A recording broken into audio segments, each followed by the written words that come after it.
नमस्ते, आप सभी को टिटली वॉइस एस्ट्रो टॉक में स्वागत है। हिंदू धर्म में प्रदोष व्रत बहुत फलदायी माना गया है। यह दिन देवों के देव महादेव को समर्पित है। जो लोग इस दिन कठिन व्रत के साथ विधिवत पूजा पाठ करते हैं उन्हें सुख शांति की प्राप्ति होती है। इस बार यह व्रत प्रदोष व्रत 2025 11 जनवरी यानी आज के दिन रखा जा रहा है। तो चलिए इस दिन की कुछ जरूरी बातों को जानते हैं। सनातन धर्म में प्रदोष व्रत को बहुत विशेष माना गया है। ये व्रत हर महीने की त्रयोदशी तिथि को रखा जाता है। यह प्रत्येक माह में 2 बार रखा जाता है। इस दिन भगवान शिव की पूजा होती है। कहते हैं कि इस दिन सच्चे भाव से पूजा पाठ करने से सभी मनोकामनाएं पूरी होती हैं। साथ ही घर में सुख समृद्धि का वास रहता है।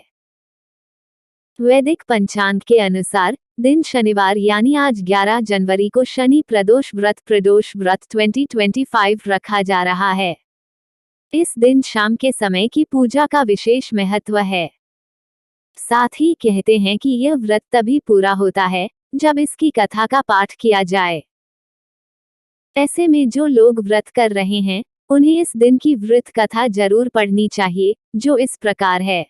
शनि प्रदोष व्रत की कथा पौराणिक कथाओं के अनुसार एक समय की बात है। अंबापुर गांव में एक ब्राह्मणी निवास करती थी। उसके पति का स्वर्गवास हो गया था, जिस वजह से वो भिक्षा मांगकर अपना जीवन यापन करती थी।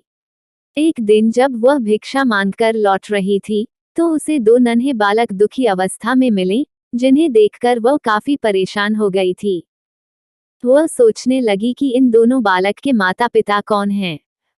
इसके बाद वह दोनों बच्चों को अपने साथ घर ले आई। कुछ समय के पश्चात वह बालक बड़े हो गए। एक दिन ब्राह्मणी दोनों बच्चों को लेकर ऋषि शांडिल्य के पास जा पहुंची।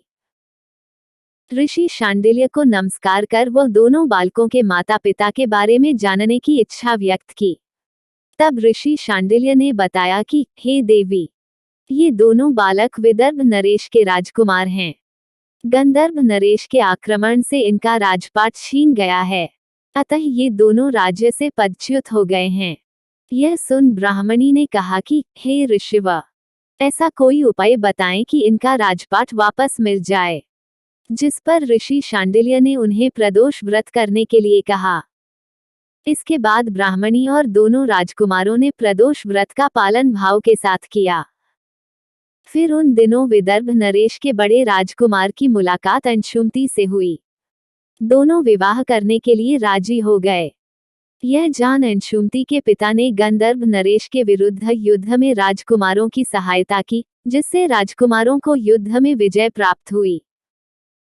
प्रदोष व्रत के पुण्य प्रताप से उन राजकुमारों को उनका राजपाट फिर से मिल गया। इससे खुश होकर उन राजकुमारों ने ब्राह्मणी को दरबार में खास स्थान प्रदान किया, जिससे ब्राह्मणी की गरीबी दूर हो गई है और वह खुशी खुशी अपना जीवन व्यतीत करने लगी। डिस्क्लेमर: इस आलेख में दी गई जानकारियों पर हम यह दावा नहीं करते कि ये पूर्णतया सत्य एवं सटीक हैं। विस्तृत और अधिक जानकारी के लिए संबंधित क्षेत्र के विशेषज्ञ की सलाह जरूर लें।